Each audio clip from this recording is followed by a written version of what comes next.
सर्व सन्माननीय गण, या बरबडा शहरामधून उपस्थित असलेले आदरणीय नागनाथरावजी हनुमंते साहेब माजी सरपंच, देवदारजी हनुमंते साहेब माजी उपसरपंच, नरबाजी येडके ग्रामपंचायत सदस्य, गंगाराम येडके माजी ग्रामपंचायत सदस्य, लक्ष्मण भाऊ हनुमंते ग्रामपंचायत सदस्य, सर्व पत्रकार बांधव, विशेषतः बाबुरावजी शेवाळे, गौतम येडके, चंद्रकांत सुरेतळे, गंगाधर ढवळे पाटोदेकर, अनिल ढवळे पाटोदेकर, सोनू वाघमार, या ठिकाणी मी आपल्यापुढे येणाऱ्या विधानसभेचा वंचित बहुजन आघाडीचा अधिकृत उमेदवार या नात्यानं मतदान रूपी आशीर्वाद घेण्यासाठी या ठिकाणी मी आपल्याकडे उपस्थित झालो आहे.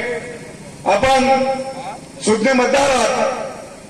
या ठिकाणी जर बघितलं तर प्रस्थापित लोक या ठिकाणी आलटून पालटून सत्तेमध्ये येत आहेत. इकडे जा तिकडे जा, तिकडे जा इकडे जा, सत्तेचा खेळ त्या 2-4 घराण्यामध्ये सगळ्यात होत आहे. आपण बघितलं महाविकास आघाडीचे आमचे उमेदवार जर बघितलं तर कोणत्या पक्षात आहेत, कुठं आहेत याचा सुद्धा नेम सांगणं अवघड आहे. गेल्या मागच्या 3 महिन्यामध्ये जवळपास 6 वाऱ्या त्यांच्या संपलेल्या आहेत, इकडून तिकडं तिकडून इकडं. आणि आज अशी परिस्थिती आहे की कोणता एखादा उमेदवार आपण बघितलं की लोकसभेला एखादा उमेदवार पडला, 15 दिवस झाले नाहीत, त्या कार्यकर्त्याचा झेंडा त्याच्या घरावर तसाच हा आमचा नेता गेला दुसऱ्या पक्षात. अशा या प्रस्थापित लोकांसाठी आपल्याला जर या विविध पक्षाकडून उमेदवारी मिळणे अत्यंत अवघड होतं. बीजेपी पण आपल्याला तेच करते, या पक्षातून त्या पक्षात. बीजेपी काही कोणत्या ओबीसी SC ST च्या लोकांना उमेदवारी दिली नाही, किंवा महाविकास आघाडीमध्ये बघितलं तरी तीच परिस्थिती आहे. आज जर सर्वसामान्यांचा जर पक्ष असेल, वंचितचा अर्थ असा आहे की जो कोणी त्या पदापासून वंचित आहे, मग जातीनं नाही तर तो त्या पदानं असला पाहिजे, पद त्याला वंचित असलं पाहिजे, हा अभिप्रेत अर्थ आदरणीय श्रद्धेय बाळासाहेब आंबेडकरांना होता आणि तोच आहे. आज माझ्यावर फार विश्वासानं त्यांनी या ठिकाणी मला या नायगाव विधानसभेची वंचितची उमेदवारी त्यांनी मला बहाल केली. आज त्यांचे हात आपल्याला बळकट करणं अत्यंत गरजेचं आहे.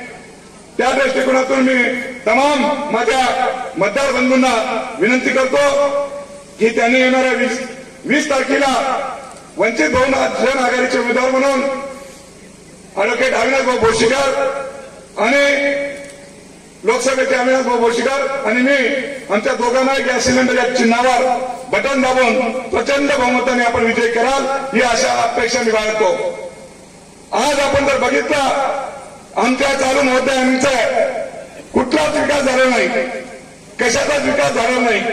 फक्त रस्ते, नाल्या आणि त्याच्यातलं काही पर्सेंटेज, त्याच्यातली काही मलाही म्हणजे विकास होत नाही. खरं तर आमच्या आमदार महोदयांना विकासाची व्याख्या समजली नाही. विकास म्हणजे त्या 2 गोष्टी नाही, तर हा सर्वांगीण विकास आमच्या या मतदारसंघाचा झाला पाहिजे. त्या सर्वांगीण विकास करण्यासाठी मी आपल्यासाठी कटिबद्ध आहे, असं वचन मी तुम्हाला या ठिकाणी देतो.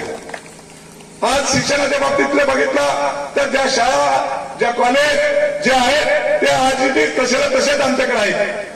नायगाव, उमरी, धर्माबाद या ठिकाणी जे शिक्षण आहे ते शिक्षण तेवढंच आहे. त्याच्यात कोणतं पोस्ट ग्रॅज्युएशन शिक्षण वाढलं नाही किंवा कोणत्याही गोष्टीच्या शिक्षणामध्ये भर आमच्याकडे पडलेला नाही.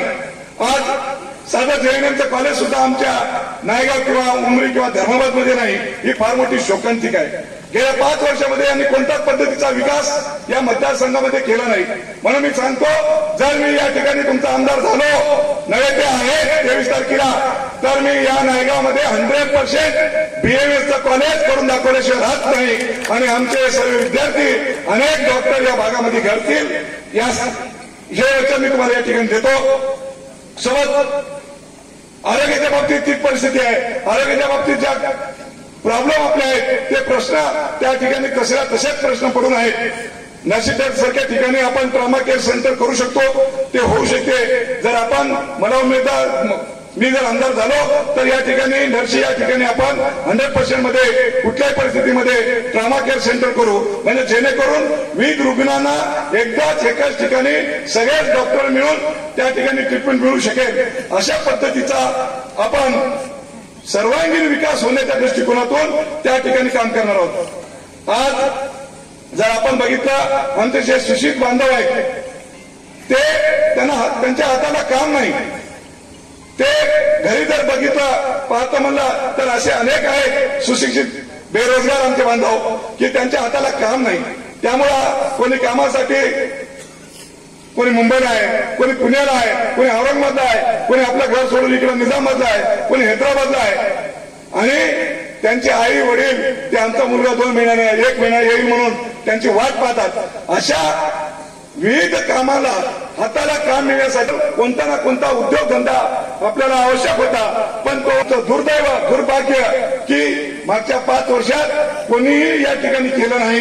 त्यामुळे मी तुम्हाला 100% या ठिकाणी वचन देतो की माझ्या ते वचननाम्यामध्ये पण आहे की मी जर आमदार झालो तर या मतदारसंघामध्ये 2-3 तरी ठिकाणी काही ना काही उद्योगधंदे मी काढल्याशिवाय राहत नाही आणि कमीत कमी 500,000 लोकांना त्या ठिकाणी काम उपलब्ध, त्यांच्या हाताला काम उपलब्ध करून देतो, एवढं या ठिकाणी मी वचन देतो. सोबतच आज शेतकऱ्यांची अत्यंत दयनीय अवस्था आहे. शेतकऱ्यांकडे जर बघितलं तर त्यांच्या जे काही पिकं आहेत त्या पिकाला भाव नाही. तेच महागाई दुनियाची वाढलेली आहे. महागाईमध्ये जर आपण बोलतो म्हणलं तर अत्यंत वाईट वाटायला लागलेलं आहे आणि शेतीमालाला भाव नाही. शेतकऱ्यांची परिस्थिती दयनीय झालेली आहे. काय पिकं, कारण अगोदरच आमची शेती ही निसर्गाच्या लहरीपणावर अवलंबून आहे. पाणी जास्त झालं तरी शेती गेली, पाणी कमी झालं तरी शेती गेली आणि अशा पीक जर जास्त पिकलं तर आमचा भाव कमी असतो. 2013ला आताचे उपमुख्यमंत्री तथा तत्कालीन विरोधी पक्षनेते आदरणीय फडणवीस साहेब आणि पाशा पटेल यांनी एक मोर्चा काढला, पैदल यात्रा आपल्या लातूर ते नागपूर इथे पैदल यात्रा काढली आणि त्याचं कारण होतं की आमच्या शेतीमालाला हमी भाव मिळाला पाहिजे. त्यावेळेस सोयाबीनला भाव होता 5,400, सोयाबीनचं तेल होतं 2013ला 45 रुपये किलो, खताचं पोतं होतं 700 ते 800 रुपये. आज खताचं पोतं किती आहे काका? किती आहे? भागून 1700 रुपये खताचं पोतं आहे. सोयाबीनच्या तेलाला काय भाव आहे बहीण? सोयाबीनचं तेल किती रुपये किलो आहे? 140 ते 50. त्यामुळं या इकडं महागाई तिप्पट वाढली आणि आता सोयाबीनला भाव काय असायला पाहिजे? 2013ला 5,400 होता. आज काय असायला पाहिजे भाव? 10,000, 12,000. अजून शेतकऱ्याकडून किमान 5,400 रुपयापेक्षा 1 रुपये जास्त असावा एवढी साधी माफक आमची अपेक्षा आहे. पण आज काय भेटे? 4,200, 4,000. मी काल परवा त्या दिवशी 2-3 दिवसाखाली माझं सोयाबीन विकलं, म्हणलं लागायला गेला आपल्यासाठी, तर मला मायचर जास्त आहे म्हणून 3,800 रुपये भाव लावलाय. माझा एका वेळेस ठीक आहे 4 पैसे बघलं तर कसं तरी बरं होईल, पण शेतकऱ्यांचं कसं होईल? आज याची सत्ता केंद्रात आहे, याची सत्ता राज्यात आहे, मुख्यमंत्री द्यायचा आहे, उपमुख्यमंत्री द्यायचा आहे आणि एक उपमुख्यमंत्री कमी व्हायला म्हणून त्याला टोचर म्हणून दुसरा उपमुख्यमंत्री केले तरी शेतकऱ्याला न्याय देऊ शकले नाही हे सरकार. त्यामुळं मी आमदार, मला आमदार करून दाखवा. तुमच्या शेतीमालाला, तुमच्या प्रसंगाला, तुमच्यासाठी मी या विधानसभेमध्ये, या विधान भवनामध्ये प्रश्न मांडून तुम्हाला न्याय दिल्याशिवाय गप बसणार नाही, एवढं वचन मी तुम्हाला देतो. आज अनेक आमचे बांधव नोकरीमध्ये आहेत, त्यांना जुनी पेन्शन योजना अजून कोणी लागू केलेली नाही किंवा त्या जुनी पेन्शन योजनेवर गटांतर आहे, ते पेन्शन योजना मी सुरू करण्याचा 100% प्रयत्न करतो. हे सुद्धा मी तुम्हाला या ठिकाणी वचन या ठिकाणी देतो. आज माझी उमेदवारी झाल्या यांना केवळ आम्हाला भावनिक करण्याशिवाय दुसरं काहीच करलं नाही. गुरुवारी संध्याकाळी माझी उमेदवारी डिक्लेअर झाले आणि शुक्रवारी सकाळी यांना लिंगायत समाज आठवायला लागला. आठवा तुम्ही, लिंगायत समाजाचा मेळावा नायगावला लावला. 3 आमच्या महाराजांना बोलवला. माझ्यासाठी, साध्या माणसासाठी त्यांना खासदाराला बोलावं लागलं आणि हजारो लोकांचा मेळावा घेण्याचं वचन दिला. तिथं 100 लोक नव्हते. मला सांगा, आज तुम्हाला आमचा लिंगायत समाज दिसला नाही, आता कसा तुम्हाला चेवाऱ्या, आता कसा तुम्हाला लिंगायत समाज दिसायला लागला, याचं उत्तर तुम्हाला द्यावं लागेल. ज्या कोणाचेच काही चूक नसताना अत्यंत क्रूरपणे तुम्ही अमानुषाशी क्रूर असा त्याच्यावर अन्याय केला. धर्माबादमध्ये एखाद्या माणसानं एखादा बॅनर काढला, हा आता बॅनर काढला समजा, त्या बॅनर काढणाऱ्याचा दोष काय? आता मी डॉक्टर आहे, माझ्याकडे एखादा चोर आला, मला काय माहित आहे का तो चोर आहे म्हणून पेशंट? माझ्यासाठी तो पेशंट आहे. तसं तो बॅनर काढणाऱ्या माणसाला काय बॅनर दिलं, काय मॅटर दिलं, हा त्याचा प्रश्न नाही, काढणाऱ्याचा प्रश्न राहतो. पण आमचे महाशय रनिंग आमदार नव्हते, हे त्या व्यक्तीवर गुन्हा नोंद केले आणि त्याचं पोट बिचारा गेले 10 दिवस 15 दिवस बंद होतं. त्यामुळं पूर्ण लिंगायत समाज धर्माबादचा पेटला आणि त्याच्या विरोधात मोर्चा काढला आणि त्या मोर्चाच्या दिवशी अख्ख्या धर्माबादमध्ये एक थेंब सुद्धा पाणी पियायला भेटत नव्हतं. हा सगळ्याला श्रुत आहे, माहिती आहे. त्यामुळं अशा अन्याय करणाऱ्याला अनेक सरपंच लोक आहेत. सरपंचावरती परिस्थिती आहे. आज विकास झाला म्हणतात. कोणाचा विकास झाला आणि कशाचा विकास झाला? क्वालिटीचा विकास व्हायला पाहिजे, क्वालिटीचं काम व्हायला पाहिजे, कन्स्ट्रक्टिव्ह वर्क एकतरी व्हायला पाहिजे. पण कन्स्ट्रक्टिव्ह वर्क झालं नाही. कुठल्याच कन्स्ट्रक्टिव्ह वर्क या मतदारसंघामध्ये या मागच्या 5 वर्षात झालं नाही. महाविकास आघाडीचं तर सोडूनच देऊ, ते तर या आपल्या मतदारसंघातला उमेदवारच नाही. कारण महाविकास आघाडीला उमरी, धर्माबाद आणि नायगाव मधला उमेदवारच भेटला नाही. ही फार मोठी शोकांतिका आहे. आणि यांना जे आहेत, हे जे उमेदवार आहेत ते निव्वळ भ्रष्टाचाराशिवाय दुसरं काहीच केलं नाही आणि त्यांनी स्वतः भ्रष्टाचार केला आणि या मतदारसंघामध्ये आणि या राज्यामध्ये भ्रष्टाचाराचं कावळ माजलेलं आहे. ते बंद करणे अत्यंत गरजेचं आहे. म्हणून आज एक सर्वसामान्य माणूस तुमच्या पुढे हात पसरतो आहे. आपण त्याला मतदान रूपी आशीर्वाद द्यावा अशी मी विनंती करतो. यांना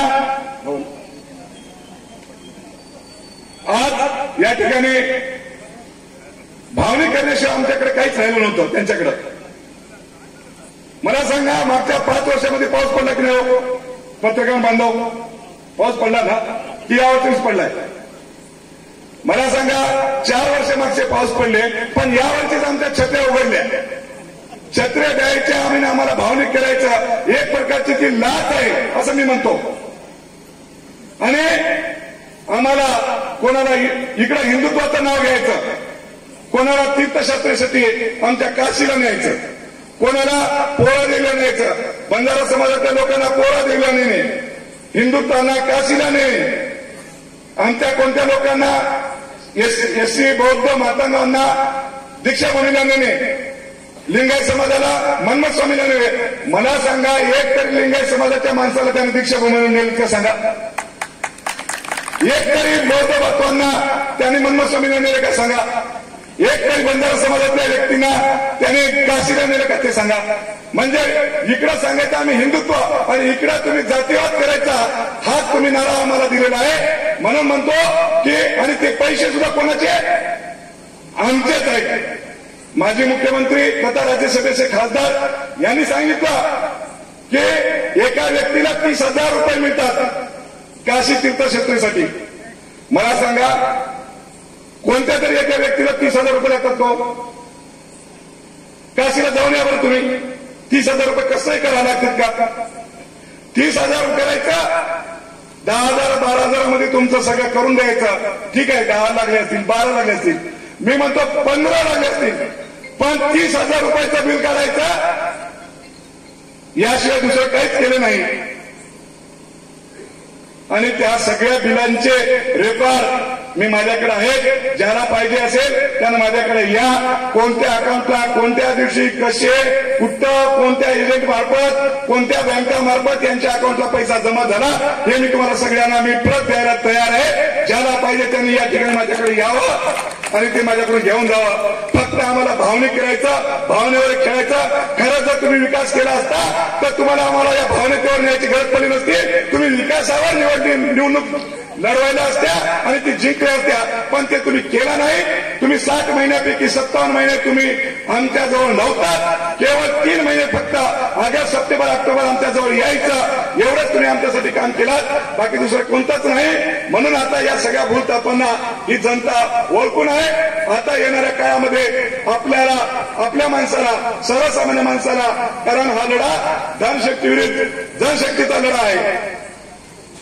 श्रीमंती विरुद्ध गरिबीचा हा लढा आहे. अन्याय विरुद्ध न्यायासाठीचा हा लढा आहे. आपण यामध्ये सहभागी होऊन मला मतदान रूपी आशीर्वाद द्या अशी मी तुम्हाला आशा आणि अपेक्षा करतो. मी डॉक्टर आहे, गायनेकॉलॉजिस्ट आहे आणि जर मी या ठिकाणी आपल्या भागाचा आमदार झालो नव्हे ते आहेत, तर उमरी, धर्माबाद आणि नायगाव या तिन्ही भागामध्ये मी तुम्हाला स्त्रीरोग तज्ञ असल्या कारणास्तव डिलिव्हरी आणि सीझरसाठीचे प्रायव्हेट मोफत हॉस्पिटल तुम्हाला मी करून देणार आहे 100% लोकांसाठी. याच्या जर थोडंसं बघितलं आपण, प्रत्येकाच्या घरीमध्ये एक ना एक सून आहे, प्रत्येकाला एक ना एक मुलगी आहे, प्रत्येकाला एक ना एक बहीण आहे आणि एका बाईची किमान 2 वेळा डिलिव्हरी होते. त्या 2 वेळा डिलिव्हरीचा खर्च सरासरी सांगतो मी, नॉर्मल हो सीझर हो, सरासरी खर्च हा 50,000 रुपये येतो. त्याच्यातले 10,000 रुपये औषधाची तुम्हाला करावं लागतील. 10,000 आपण त्याच्यातले काढले, किती उरले? 40,000 रुपये उरले. 40,000 रुपये एका कुटुंबाला वाचून दाखवणारा किंवा त्याला प्रॉफिट मध्ये नेणारा महाराष्ट्रात एकही तुम्हाला आमदार मिळणार नाही जो की मी ते आहे आणि हे 100% करून दाखवतो. तसं मी तुम्हाला माझ्या वचननाम्यामध्ये लिहून दिलेलं आहे. माझा वचननामा तुमच्यासाठी आहे. म्हणून आता वेळ आपली आलेली आहे. या SC ST OBC मधले जे प्रस्थापित नेहमी तेच का एक झालं की ते कशाची निष्ठा आली? नेत्याला निष्ठा नाही. नेता कोणत्या पक्षात आहे माहित नाही. मी रात्री एका दिवशी 1 वाजता मोबाईलवर बघितलं, एक नेता आमचा भाजपामध्ये होता, हरला होता, निवडणूक पडलेली होती आणि 15 दिवस झाले नाही. 15 दिवस झाले. इथं आपलं कोणी वारला फिरला तर किमान ते 13वी होईपर्यंत 14वी होईपर्यंत थांबतो. इथं 14 दिवस होऊ दिले नाहीत. संध्याकाळी 1 वाजता नेता दुसऱ्या पक्षात गेला.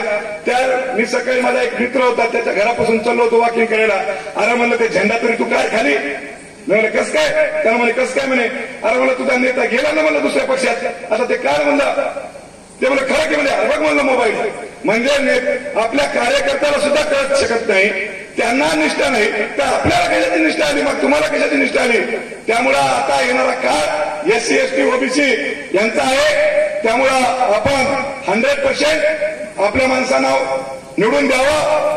कारण वंचित बहुजन हा असा एकमेव पक्ष आहे की तो सर्वसामान्यांसाठी काम करतोय.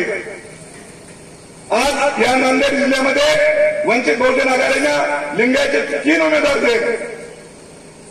लोहाकंदाला शिवभाऊ नरंगे, नायगावला मी आणि लोकसभेला अविनाश भाऊ भोशीकर हे तिन्ही उमेदवार लिंगायत समाजातले आहेत. लिंगायत समाजाला 3 उमेदवार एका जिल्ह्यातून देणारा हा एकमेव पक्ष आपला वंचित आहे. म्हणून सांगतो, आता पक्षापेक्षाचा विचार न करता आपण आपला माणसाचा, माणुसकीचा विचार करावा. माझ्या दृष्टिकोनातून केवळ 2च जाती आहेत, एक स्त्री आणि पुरुष आणि एकच धर्म आहे, तो म्हणजे मानवता. तो मी पाळायला 100% तयार आहे. आपण मला मतदान द्या. या मतदारसंघाचा विकासाची गंगा घरोघरी गावोघरी वाहून दाखवल्याशिवाय मी राहत नाही. एवढं वचन मी तुम्हाला या ठिकाणी देतो. अवघे 2 मिनिटं 3 मिनिटं या ठिकाणी राहिले. आदरणीय अविनाश भाऊ भोशीकर आणि नवनाथ भाऊ वाघमारे या ठिकाणी येत्या 1-2 मिनिटात येतील, पण दुर्दैवाने टाइम पण संपत आलाय. 2 का 3 मिनिटं राहिलेले आहेत. माझी जी घड्याळ आहे ती निवडणूक आयोगाच्या त्या टाइमनुसार लावलेली आहे. 5 मिनिटं अजून वेळ आहे, बरोबर 4 मिनिटं काही सेकंद. त्यामुळे आले तर त्यांनी आपल्याला शुभेच्छा देतील, नसेल तर मी या ठिकाणी आपल्या सर्व गावकऱ्यांना विनंती करतो की कुठल्याही भूलथापांना आपण बळी पडू नका. आता वंचित बहुजन आघाडीचा वर अविनाश भाऊ भोशीकरला लोकसभेला आणि विधानसभेला मला आपण प्रचंड मताने विजयी कराल ही आशा बाळगतो. आपण येणाऱ्या विधानसभेमध्ये गॅस सिलेंडरचं बटन असं दाबा कसं दाबशाल की त्याचा आवाज, स्पीकरचा आवाज असा आला पाहिजे की तुमचा उमेदवार डायरेक्ट त्या विधानसभेमध्ये जाऊन त्याचा स्फोट केल्याशिवाय राहणार नाही. अशा पद्धतीचा त्या गॅस सिलेंडरचा तुम्ही बटन दाबा, एवढी विनंती मी तमाम माझ्या मतदार बंधूंना करतो आणि मी या माझ्या ठिकाणी माझ्या शब्दांना विराम देतो. जय हिंद, जय महाराष्ट्र, जय शिवराय, जय भीम, जय बसव. धन्यवाद.